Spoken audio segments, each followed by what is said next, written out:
नमस्कार बंधुरा सम्पास रान्नाघरे आपनादेर सकलके स्वागत। आज आबार एकटा रेसिपि निये आपनादेर काछे चले एलाम। आजके आमि आपनादेरके माछेर अमलेट बानिये देखाबो। एटी अनेक पुरानो एकटी रेसिपि। जारा काटा बाछार भये माछ खेते चान ना ताराओ एई माछेर अमलेट खूब भालोबेसे खाबेन। ताई भिडियोटा स्किप ना करे पुरो रेसिपिटा देखार अनुरोध रइलो। रेसिपिटा भालो लागले आमाके कमेंट बक्से कमेंट करे जानाबेन। भालो लागले लाइक बाटनटाओ प्रेस करे देबेन और आपनादेर बंधुदेर मध्य आमार भिडियोटाके शेयर करे देबेन। और आमार नतुन बंधुदेर काछे अनुरोध आमार चैनेलटाके सबस्क्राइब करे पाशे थाकबेन और आमार चैनेले नतुन नतुन रेसिपि देखार जोन्नो पाशे थाका छोट्ट बेल आइकनटाओ प्रेस करे देबेन। चलुन आर कथा ना बाड़ी किभाबे आजके माछेर अमलेट बानाबेन रेसिपिटा देखे नेওয়া যাক। माछेर अमलेटेर रेसिपिर जोन्नो आमि एखाने 4 पिस रुई माछेर पेटी निয়েছি। আপনারা কাতলা মাছের পেটি, ভেটকি মাছ, আর মাছ যে কোনো কাটা ছাড়া মাছই নিতে পারেন। এবারে এই মাছের পিসগুলোকে সেদ্ধ করে নেব। সেদ্ধ করার জন্য ইন্ডাকশনে একটা কড়াই বসিয়ে দিলাম। মাছ সেদ্ধ করার জন্য আমি কড়াইয়ের মধ্যে পরিমাণ মতন জল দিয়ে দিলাম। এবারে জলের মধ্যে দিয়ে দিচ্ছি একটা তেজপাতা, দুটো ছোট এলাচ আর 3টে লবঙ্গ, সামান্য একটু হলুদ গুঁড়ো। আমি জলের মধ্যে ভালোভাবে মিশিয়ে দেওয়ার পর আমি এর মধ্যেই দিয়ে দিচ্ছি 1 চামচ লবণ।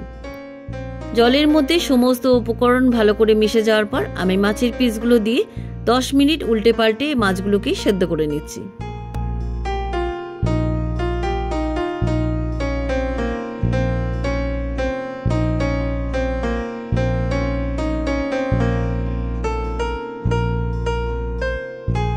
প্রায় 10 মিনিট হয়ে গেছে। মাছের পিসগুলো আমি উল্টে পাল্টে সেদ্ধ করে নিয়েছি।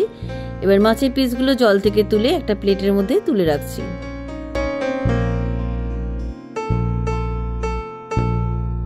সবকটা সেদ্ধ মাছ আমার প্লেটের মধ্যে তোলা হয়ে গেছে।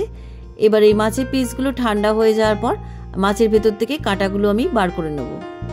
মাছের পিসগুলো ঠান্ডা হয়ে গেছে। এবার মাছের উপরে ছালটা ফেলে দিয়ে আমি মাছের ভেতর থেকে কাঁটাগুলো বার করে নিচ্ছি। যেহেতু পেটি মাছ তাই দেখুন লম্বা লম্বা কাঁটাগুলো কিন্তু খুব সহজে বার করা যাচ্ছে। তাই আপনারাও কিন্তু এই রেসিপিটা তৈরি করার জন্য রুই কাতলা মাছের পেটি, ভেটকি মাছ কিংবা আর মাছ যে কোনো কাটা ছাড়া মাছ দিয়ে এই রেসিপিটা কিন্তু খুব সহজে বানাতে পারবেন।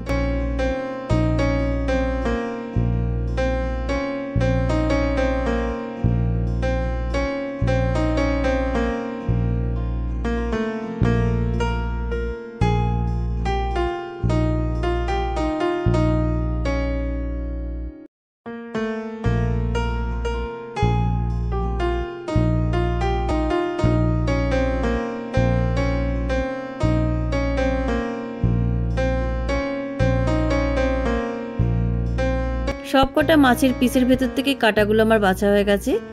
এবার একটা বড় মিক্সিং বোল নিলাম। মিক্সিং বোলের মধ্যে কাঁটা বেছে রাখা মাছটা ঢেলে দিলাম।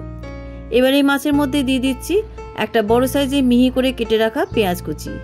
এবার এই মাছের মধ্যে দিয়ে দিচ্ছি 1 টিস্পুন আদা কুচি আর দিয়ে দিচ্ছি 1 টিস্পুন রসুন কুচি। এবার এর মধ্যে দিয়ে দিচ্ছি 1 টিস্পুন মিহি করে কেটে রাখা কাঁচা লঙ্কা কুচি।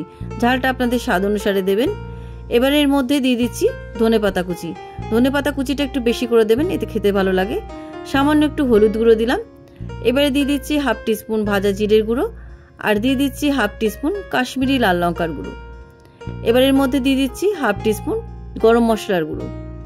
এবার এই মাছের মধ্যে দিয়ে দিচ্ছি পরিমাণ মতো লবণ আর দিয়ে দিচ্ছি 4 টেবিল স্পুন বেসন। বেসনের পরিমাণটা আপনারা বুঝে দেবেন। আপনাদের মাছের কোয়ান্টিটি অনুযায়ী আপনারা বেসনের পরিমাণটা সেই বুঝে দেবেন। এবার আমি অল্প অল্প জল দিয়ে সমস্ত উপকরণ ভালো করে মিশিয়ে দিয়ে আমি ব্যাটারটাকে একটু পাতলা করে নিচ্ছি। একসাথে কিন্তু পুরো জলটা দেবেন না, অল্প অল্প জল দিয়ে এই মাছের ব্যাটারটাকে পাতলা করে নেবেন।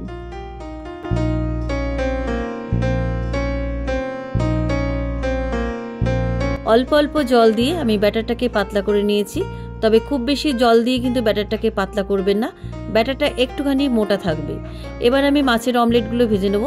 অমলেটগুলো ভাজার জন্য ইন্ডাকশনে একটা ফ্রাই প্যান বসিয়ে দিলাম। ফ্রাই প্যানের মধ্যে আমি 1.5 চামচ সর্ষের তেল দিয়ে দিলাম। আমি এখানে সর্ষের তেল দিয়ে মাছের অমলেটগুলো ভাজছি। আপনারা চাইলে সাদা তেল দিয়েও ভাজতে পারেন। তবে যে কোনো মাছের আইটেম সর্ষের তেল দিয়ে ভাজলে কিন্তু মাছের আষ্টে গন্ধটা চলে যায়। এবার আমি এখান থেকে 1 হাতা ব্যাটার নিয়ে আমি ফ্রাই প্যানের মধ্যে দিয়ে দিলাম। এবার হাতা দিয়ে গোল করে ঘুরিয়ে আমি একটা পিঠ খুব ভালো করে ভেজে নিয়েছি। আর এই সময় আঁচটাকে কিন্তু একদম মিডিয়ামে রাখবেন। খুব ভালো করে ভেজে নেওয়ার পর আমি উল্টো পিঠটাও ভেজে নেব। একটা পিঠ খুব ভালো করে ভাজা হয়ে গেছে। এবার আমি উল্টে দিচ্ছি। এবারে উল্টো পিঠটাও এভাবে লাল করে ভেজে নিচ্ছি। মাছের অমলেটে দুটো পিঠ আমার লাল করে ভাজা হয়ে গেছে। এবার আমি ভাজ করে একটা প্লেটের মধ্যে তুলে রাখছি। বাকি অমলেটগুলো একইভাবে আমি ভেজে নিচ্ছি।